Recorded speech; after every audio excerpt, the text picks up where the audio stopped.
Hello and welcome. This is rooflemonger, and friends, it's Tekken trailer time yet again. Today we have Lars Alexandersson returning for Tekken 8.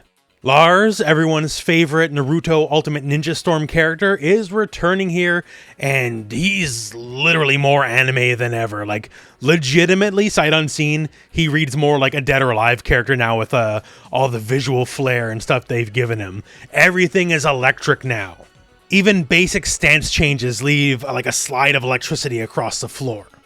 And I gotta say, he's looking pretty good. This is, at bare minimum, the visual flair just makes him much more impressive to watch. Since perhaps Daddy Heihachi is no longer around, he is the true inheritor of the electric in a very real way, as everything he does is electric. Now, right before we get to the full breakdown, I know a lot of people watch these breakdowns that don't necessarily play the games. So to mention, Lars is a stance character, and he has two stances. They are dynamic entry, which is just a quick slide in, and silent entry, which is a different kind of quick slide in. And they both have different moves. Generally, silent entry moves are more flashy than dynamic entry moves, but regardless, there's a bunch of options from both, and you can do all sorts of strings and combos that transition into these stances. It's important, so I just want to bring it up. So that said, now let's rewind a bit and let's do a trailer breakdown. So breaking down the trailer, the first thing we see is his special tagline, and that is the Lion of Rebellion. He is definitely against Kazuya as far as the storyline goes. And as mentioned earlier, he is Kazuya's half-brother, as Heihachi is also his father. So in a way, yes, he's a Mishima. So in our first actual bit of gameplay, you can see here he's crouching under Jack's punch, and it looks like he's going for a while standing 2 into a new follow-up, because that while standing 2 doesn't have that follow-up in Tekken 7. And I mentioned the stances earlier because he might actually have a new proper stance now. This little twirl-a-gig here after the kick. So this is something that existed in Tekken 7, but it didn't actually do anything other than just put you in the crouch state and look kind of cool while doing it. Now here in Tekken 8, it may have graduated to a mini stance like dynamic entry or silent entry. I can't guarantee it, but this is not the last of this we'll be seeing, so this is why I bring it up. Not the least of which is it goes into an all-new move immediately. Somewhat reminiscent of when he does his up forward 3+4 hop into 1. Looks like that move just done raw by itself without the hop. And hey, speak of the devil, this is up forward 3+4 held, which is basically kind of like a hit grab power bomb. And as you can see here, he goes over Jack's attack. So it can evade moves that can physically go over. So our next setup here is he goes for forward 4, and it has a new follow-up. Hey, learning new strings, that's a good thing. From this follow-up also goes into dynamic entry cancel. I believe it's dynamic entry 4. Just a new fancier animation, make it a little bit more anime looking, right? And they're teaching us a lesson after this because Lars is plus, because this happens next.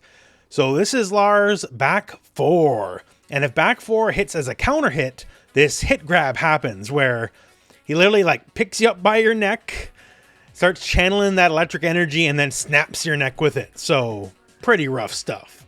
Next up, we got this whole sequence here, full of some new tricks as well. Interesting combo. So first, up 4 hop kick crushes the low, bounces the enemy. Quick string 2-1 maybe goes into that new crouch state we mentioned before. Goes into a big swing, sort of like his key charge power attack. Dynamic entry stance 2, which is now cancelable into his flip. So it's up forward 3+4+4 for the heel kick ender. This is why, once again, I think this new crouching thing is an all new stance like dynamic entry or silent entry with its own moves, because hey, that's, the screw attack bound thing that's in Tekken 8 and allows the whole combo from there on in. Seems important to me.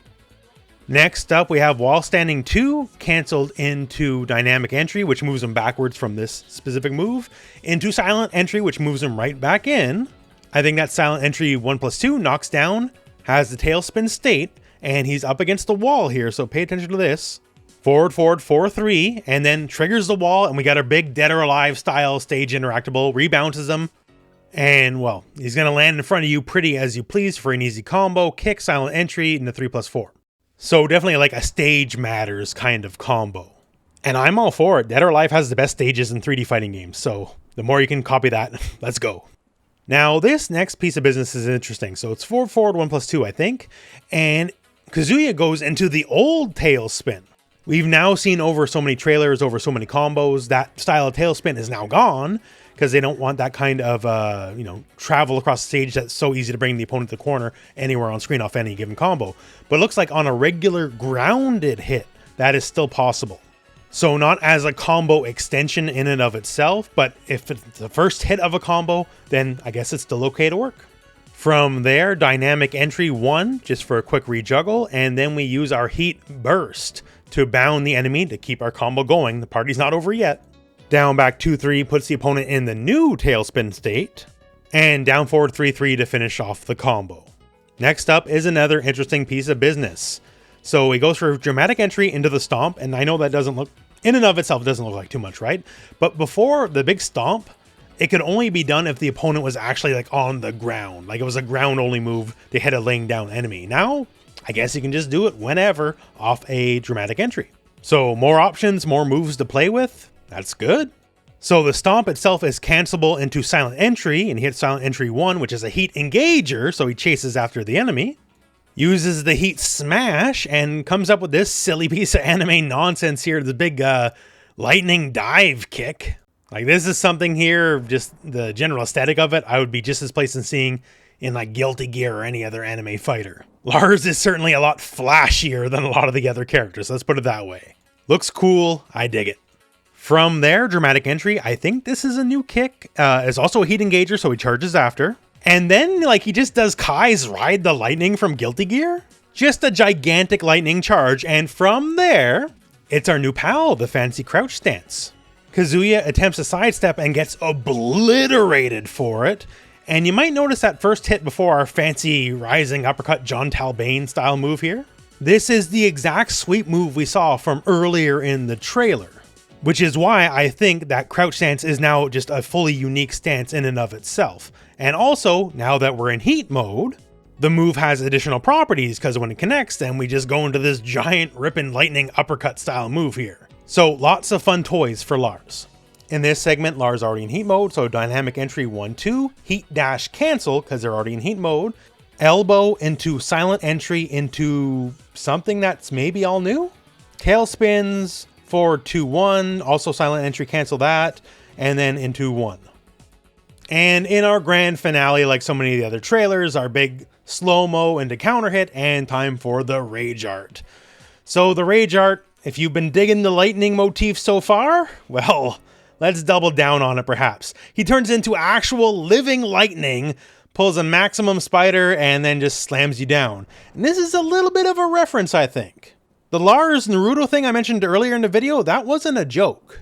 Lars Alexandersson is a playable character in Naruto Ultimate Ninja Storm 2, and this move is quite reminiscent of what he pulls off there.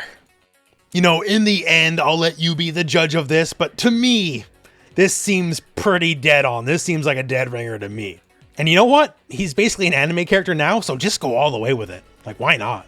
It's not like Tekken's getting more serious as the years go on, right? So just double down on the crazy. People are along for the ride no matter what you do. And that is the Lars trailer. Now, I gotta say, on a personal level, I never really liked Lars. Just wasn't a guy for me, you know? I'm the guy who likes the big burly guys, your Kings, your Jacks, all that kind of stuff, Paul. But now that they're really doubling down on, like, just kind of his aesthetic here, like how every move he does causes lightning coming out of everything, either just off his attacks or if doing like dynamic entry or silent entry, there's like blue and purple pinky lightning going across the ground on everything he does. That is actually kind of sick. That is the kind of stuff that's going to make me believe in the character versus, to at least in my opinion, he was kind of generic before. Now, just full on, he's living lightning, let's go. Why he can turn into actual lightning when he's supposed to be a regular human, I don't know. Maybe the lore will explain that, but still, I like what I've seen in this trailer. And I guess that's the job of a trailer. Your marketing has been effective. Your marketing just worked on me because now I'm a believer when I wasn't before. And so far, honestly, pretty much all the Tekken 8 trailers have been really, really solid, and I can only hope we continue that trend. That all said though, we're at the end of the video, so thank you very much for watching. Hope this video has found you well, and go out and play some Tekken.